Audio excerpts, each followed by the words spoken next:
नमस्कार, मैं हूं अमृता निमेजन और आप देख रहे हैं नादी टीवी। बुलेटिन की शुरुआत करेंगे इस वक्त की बड़ी खबर के साथ, जो कि महाराष्ट्र से मिल रही है, जहां सियासत से बड़ी सबसे बड़ी खबर, शरद पवार ने एनसीपी का अध्यक्ष पद छोड़ दिया है।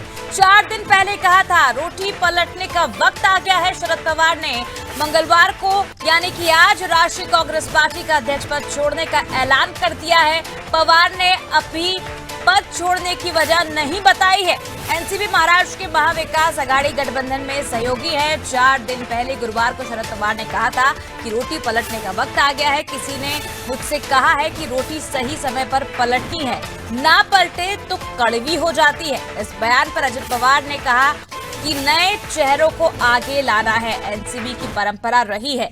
पवार का सियासी सफर, शरद पवार के सियासी सफर की अगर हम बात करें तो शरद पवार का जन्म 12 दिसंबर 1940 को हुआ था और पवार ने अपनी सियासी सफर की शुरुआत कांग्रेस के साथ 1967 में की थी। और अब देखिए किस तरह से चुनावों से पहले फेरबदल एक बार फिर देखने को मिल रहा है, सियासत देखने को मिल रही है। सिर्फ मध्य प्रदेश, छत्तीसगढ़ में ही नहीं, पूरे देश भर में कई राज्यों में जहां जहां चुनाव होने हैं वहां सियासत देखने को मिल रही है। और शरद पवार ने एनसीपी का अध्यक्ष पद छोड़ दिया है। इस वक्त की सबसे बड़ी खबर आप तक हम पहुंचा रहे हैं। 4 दिन पहले ही उन्होंने कहा था कि रोटी पलटने का वक्त आ गया है। शरद पवार ने मंगलवार यानी कि आज राष्ट्रीय कांग्रेस पार्टी का अध्यक्ष पद छोड़ने का ऐलान कर दिया है।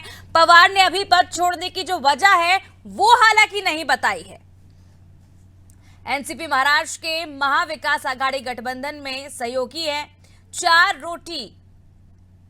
4 दिन पहले गुरुवार को शरद पवार ने कहा था कि रोटी पलटने का वक्त आ गया है। किसी ने मुझसे कहा है कि रोटी सही समय पर पलटनी है, ना पलटे तो कड़वी हो जाती है। और इस बयान पर अजित पवार ने कहा कि नए चेहरों को आगे लाना एनसीपी की परंपरा रही है। चलिए, इस वक्त हमारे साथ पॉलिटिकल एडिटर मनोज वर्मा जी जुड़ चुके हैं। मनोज जी, जिस तरह से चुनावों का समय है और लगातार हम देख रहे हैं, मध्य प्रदेश की बात करें, छत्तीसगढ़ की बात करें, फेरबदल हमें देखने को मिल रहा है और अब महाराष्ट्र में भी बड़ा सियासी उलट पलट देखने को मिल रहा है। शरद पवार ने एनसीपी का अध्यक्ष पद छोड़ दिया, हालांकि इसकी जो वजह है वो स्पष्ट नहीं की है।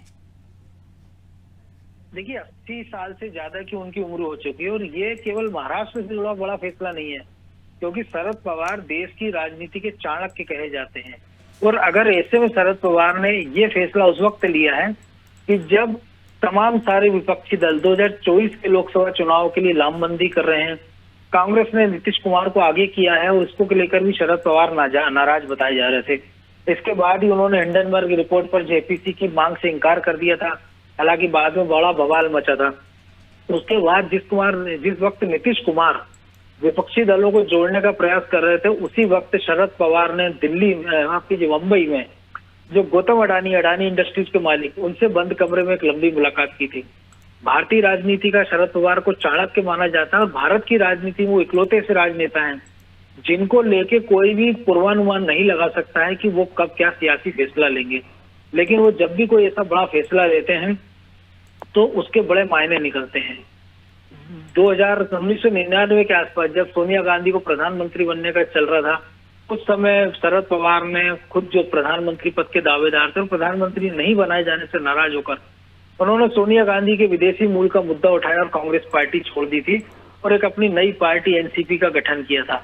और इसके बाद उन्होंने बाद में कांग्रेस के साथ मिलकर फिर से महाराष्ट्र में कई बार सरकार बनाई। पिछली बार जब उनके भतीजे अजित पवार ने बीजेपी से चुपचाप साठगांठ करने के बाद उप मुख्यमंत्री पद की शपथ ले ली थी, तो शरद पवार ने मास्टर स्ट्रोक चला और 24 घंटे के अंदर उस सरकार का इस्तीफा हो गया था। ऐसे तमाम सियासी दावपेच जो बसंत राव पवार या तमाम सारे जो महाराष्ट्र की राजनीति के दिग्गज हैं, उनको पटकनी देने में शरद पवार कभी पीछे नहीं रहे हैं।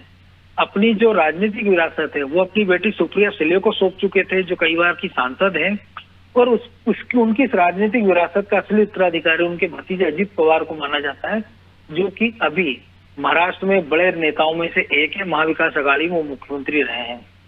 पिछले दिनों ये खबरें आ रही थी कि संभवतः अजित पवार 1 दर्जन से ज्यादा विधायकों के साथ नई पार्टी बनाकर बीजेपी के साथ हाथ मिला सकते हैं और बीजेपी देवेंद्र फडणवीस के नेतृत्व में सरकार बना सकती है। इन कयासों को बल तब भी मिला था जब शरद पवार ने कहा था रोटी पलटने का वक्त आ गया है।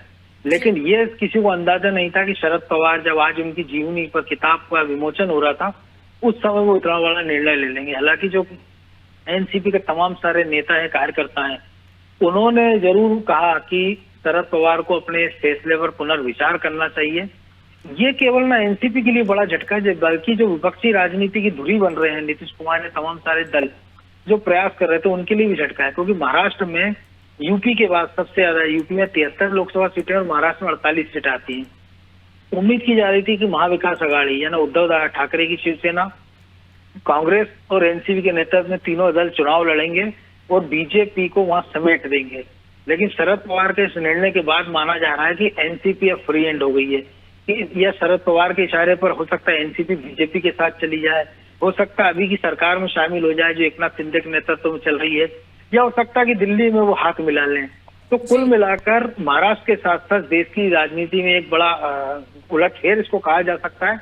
और आने वाले कुछ समय, अगले हफ्ते 15 दिन के अंदर ये राजनीति एक नई दिशा और लेगी, इस पर भी सबकी नजर होगी। बिल्कुल मनोज जी, जिस तरह से हम हालात देख रहे हैं और जिस तरह से निर्णय उन्होंने लिया है, अब देखने वाली बात होगी कि आने वाले 15 दिनों तक, 10 से 15 दिनों में कुछ बड़ा उलटफेर हम देख सकते हैं, कोई बड़ी खबर इससे जुड़ी हमें मिल सकती है। क्योंकि एनसीपी अध्यक्ष शरद पवार ने आज एक बड़ा ऐलान कर दिया है। पवार ने एनसीपी के अध्यक्ष पद को छोड़ दिया है। 82 साल के मराठा योद्धा शरद पवार ने यह ऐलान ऐसे वक्त पर किया जब पिछले दिनों ही एनसीपी में फूट की खबरें सामने आ रही थी। खबरें थी कि शरद पवार के भतीजे अजित पवार एनसीपी के कई विधायकों के साथ बीजेपी में शामिल हो सकते हैं। और इसी अटकलों के बीच जहां आज शरद पवार ने अपनी पार्टी से इस्तीफा दे दिया है और अध्यक्ष पद छोड़ दिया है, अब देखने वाली बात होगी कि आने वाले दिनों में और क्या कुछ राजनीतिक गलियारों में देखने को मिलेगा। बहुत बहुत शुक्रिया मनोज जी, तमाम जानकारी हमें देने के लिए, इस पूरी खबर को हमें विस्तार से समझाने के लिए। और आपको बता दें कि अभी 3 से 4 दिन पहले ही शरद पवार ने कहा था कि कई साल तक मुझे राजनीति में पार्टी को लीड करने का मौका मिला है, इस उम्र में आकर ये पद नहीं रखना चाहता। मुझे लगता है कि और किसी को आगे आना चाहिए, पार्टी के नेताओं को ये फैसला करना होगा कि अब पार्टी का अध्यक्ष कौन होगा। शरद पवार आखिरी बार 2022 में ही 4 साल के लिए अध्यक्ष चुने गए थे।